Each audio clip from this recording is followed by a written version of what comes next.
Welcome to Author. This is another chapter of Author to Author, and I'm Tim Trott. We haven't featured a memoir author since Chapter 1. Our spotlight author this time is Deane Haskell, who writes about how transformation feels, from trauma to healing. The memoir is Wounded Angels, and we'll discuss several of his other books as well. Author to Author is presented by Cybershoot Hosting, the right place for your author website.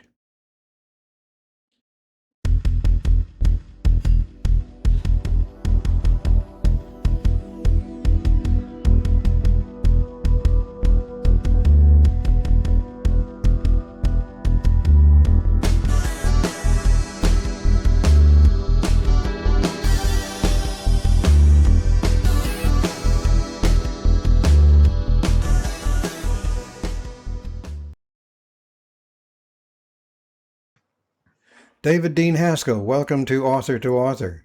Hey, Tim, thanks for having me. I'm really glad to be here. Wounded Angels is a memoir. You held it together and did what they told you would work, but every morning you woke up to the same dread. What prompted you to write a memoir?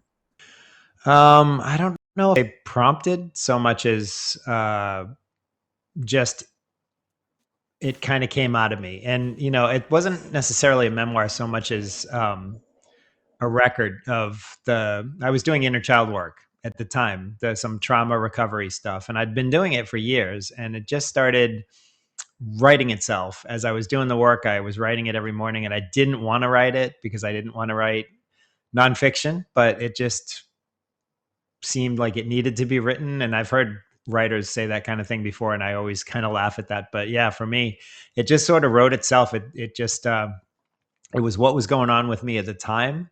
And even though I never really planned to write nonfiction, I just wrote it. So now I'm stuck between fiction and nonfiction and trying to figure out how to get the word out on both sides, The nice thing about nonfiction is you know all the characters. Yeah, and there's no plot holes. Right. Solarium Deep. Book 1 of the Technaquatics series. Humanity didn't free the ocean, It was built for it. What is I can't even say it. Technaquatics. Technaquatics. Oh, what are they? They're a civilization. This is a post-apocalyptic world, but they live under the ocean because things got unlivable on the land. But the reason, that's basically just backstory to sink everybody under the water. But the Technaquatics are a civilization of people who are sort of trying to technologically enhance themselves and become more adapted to living underwater because they want to live better.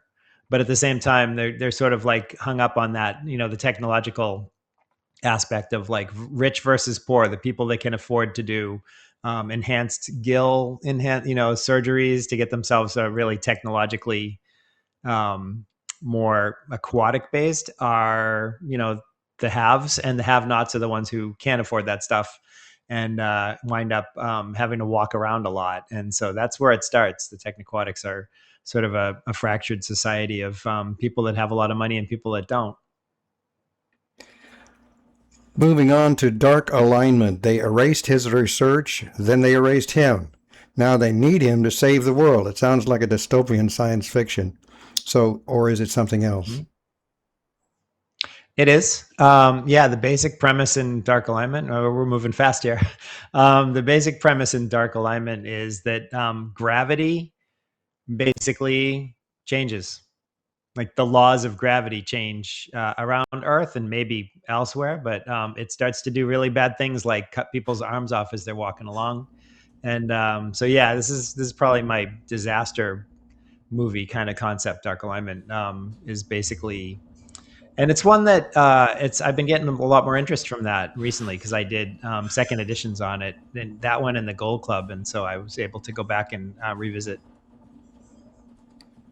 Funny you should mention the Gold Club. He's browbeaten. He's a browbeaten bookkeeper by day, a best-selling kingmaker by night, and he just might get away with it if he doesn't accidentally become Employee of the Month. But when Ted stumbles upon a glitch in the company's almighty sales algorithm, He doesn't file a bug report, he builds a back door. As a character, where did Ted come from? Ted's me. I mean, like, okay, so I wrote the Gold Club is the second book I wrote. And so after my debut book back in 2013, I thought I'll jump on to the indie publishing gold rush and get my book out there and do great. But the algorithms and Amazon company and the rest of that didn't really cooperate with me, as you know how that goes, right? And so I wrote my second book, and it was really a bit of a passive aggressive, little guy versus the machine. The company's name is Sahara. Hopefully Amazon won't sue me, but basically this guy works for this mega corporation that props up the people it wants to prop up and like pushes everybody else down. And so he basically hacks the system and starts selling access to bestseller status. That's how the book goes. And I think the writers, including yourself, might really enjoy Gold Club, because that's the one. If you've ever had frustration with dealing with Amazon or dealing with those mega corporations that don't make it easy for small writers to get a foothold, that's what Gold Club's all about. The next one on my list is Emergence, a tale of artificial intelligence. Well, that's timely. They promised the AI a soul. They built a kill switch instead. Alexis, if that's correct pronunciation, a student of history, believes the lie. And when did you write this one? Alex is his name, and he's an AI. I wrote it in 2019, and I'll tell you, I think I predicted a lot of things that we're seeing now in terms of AI starting to seem more human. The only thing for me back in 2019 is I thought it was a lot more involved with robotics. So basically, the society is more robotic based, but the AI stuff, and I'm writing currently new stuff on AI, and I'm thinking a lot more inside the machine. I'm thinking a lot more like, little drones and that kind of thing, rather than just like, full human robot kind of stuff. But as far as the robot civilization that decides we've had enough of humans and we want to sort of do our own thing, I'm starting to feel like that's coming true as we speak. Nothing prescient or anything about that. Continuing with the AI theme, too much information, a dystopian thriller. The blurb says they promised it would keep us safe. They didn't say what it would cost. Rob Folsom thought he was filing a simple wrongful termination lawsuit, but he was so wrong. How wrong was he? He was very wrong. Too Much Information is my debut book. And again, writing techno thrillers or like, near future sci-fi is a dangerous game. I mean, that's what I don't write anything in the distant future. Not really. It's mainly stuff that's like, what's going to happen 20 years from now? What's going to happen 50 years from now? And in Too Much Information, it's all about the airport technological overreach and, the losing our rights when we have to go through the security gates and, have to deal with all that kind of garbage. And they have these really sophisticated, scanning devices, the thermomagnetic imaging. It's TMI, stands for thermomagnetic imaging. And actually, I published it back in 2013, and I swear to God, I've been traveling a lot lately. Things are worse than I predicted. Speaking of traveling, we had to arrange this with a time lapse involved. You are in Japan. Tell me exactly how that came about. Yeah. I've been in Japan a long time. And it came about because I used to work for Disney. In fact, I lived in Florida for a while, and I was working for Disney in Florida. And an opportunity came to come and do some work in Tokyo, and I just sort of liked it, and I ended up staying. And I've been in Asia most of my adult life. So, are you self-published? Do you have a publisher? How do you? Where's that? Or some of each? What is it? Totally self-published. I have no support at all. And where do you publish your books then? So I'm looking into the future. I took Emergence off of Kindle Unlimited, so that I could give it away for free. So you can get a copy of Emergence on my website, daviddeanehaskell.com, for free. And, I'm looking to sort of move my books to a wider audience and that sort of thing. So I also took Wounded Angels off because I would like to have that available in a wider format. So I'm going to be giving the books a chance to be bought elsewhere. But for now, most of the books are just on Amazon, and most of them are still on Kindle Unlimited. So if you have Kindle Unlimited, you can read, I think, four, including the newest one, Solarian Deep. You can read them as part of Kindle Unlimited for free. First is writing, then is publishing. How do you market your books? Do you advertise? How do you get it out to the public?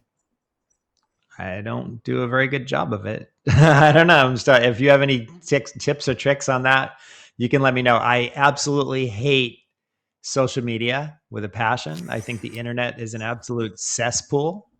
And, I'm trying to do that, but it seems kind of absurd to me. So I'm really looking for ways to get the word out about my books and my writing in ways that match my integrity. And one of those things is coming on the podcasts, having actual There you go. conversations with actual people so that you can, yeah, exactly. So, I mean, it's a struggle. I don't like advertising, and so I might be the starving writer who dies penniless, who knows. And if I do, great, I'll write that story on my deathbed. But for now, I mean, how do I do a bit of advertising through Amazon just because it's easy.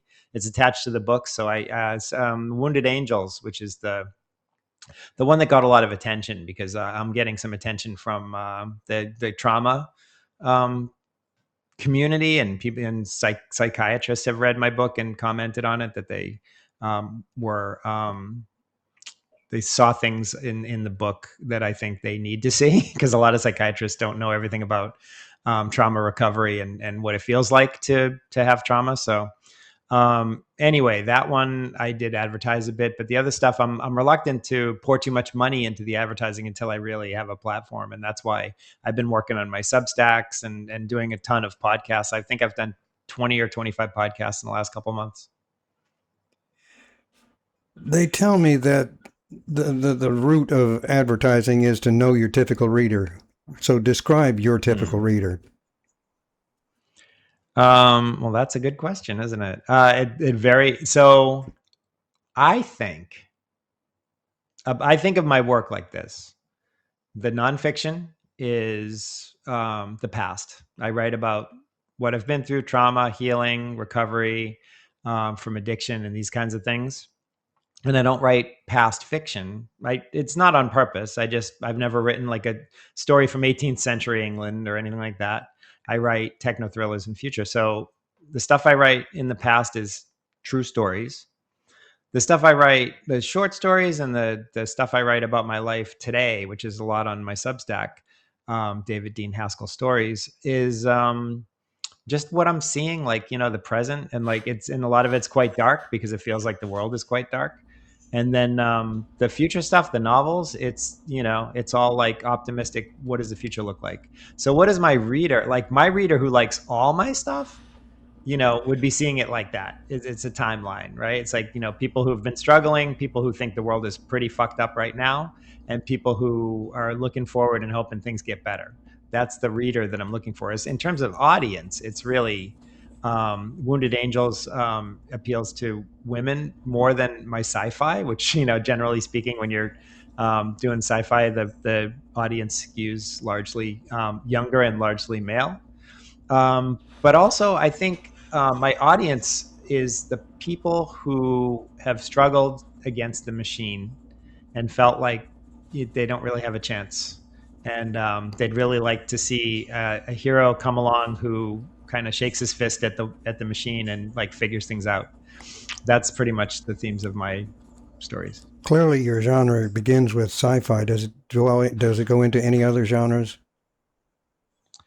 Yeah, it does. The Gold Club's not. The Gold Club is, yeah, it's. In fact, I got rejected by. What is the? I'm looking for the ISFDB. Do you know ISFDB? It's I probably should, but I don't. yeah, it's a speculative fiction database. So you can, if you have it, but it doesn't matter if you're self-published or ebook only. It's a database for all speculative fiction. So if you've got fantasy or sci-fi, techno thrillers, you can list your book on there, and that helps with the algorithms. And they accepted all my books, and I didn't really even think about it. I thought the Gold Club has some kind of unbelievable elements. So I thought maybe but actually it's more real world. It's more like maybe kind of it's a bit of a white collar crime caper thing. You know what I mean? So like, what genre is that? It's hard for me to figure out the genres in a lot of my books because they're kind of offbeat. This has been a really interesting interview, and it took us a few times to get all of the beans lined up in a row between here and Japan to get it to work. But I really appreciate you taking the time, and it's really been interesting. David Deane Haskell, thank you so much for being with Author to Author. Thanks a lot, Tim. I appreciate it. Thank you for joining us for Author to Author. Please share this video with your friends on social media. Remember to click the like and subscribe buttons. Click the bell so you'll be reminded when it's time for the next chapter of Author to Author. Thank you for watching. Subscribe for more episodes.